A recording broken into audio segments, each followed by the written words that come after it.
Welcome to Kenton Teaches. Enjoy the video. You need admin rights and your laptop on AC power.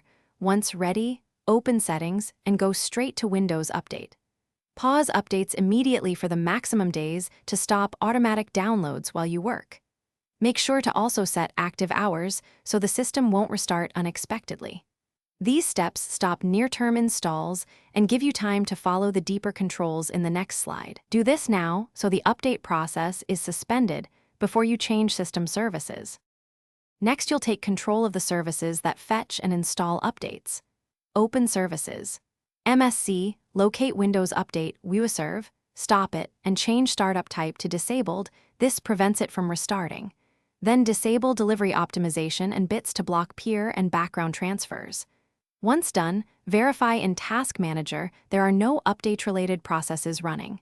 These steps block both server-initiated and peer-assisted downloads. Make sure to apply and confirm each change before moving to final measures.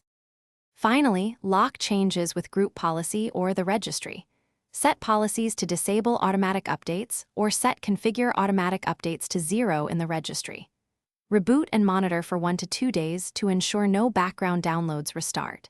If you need to reverse, re-enable services, restore the registry backup, or boot safe mode and use system restore to recover. If something goes wrong, don't panic. Re-enabling WiiWaServe and bits and running Windows Update Troubleshooter usually restores normal behavior. Thanks for watching. Please subscribe if this video was helpful.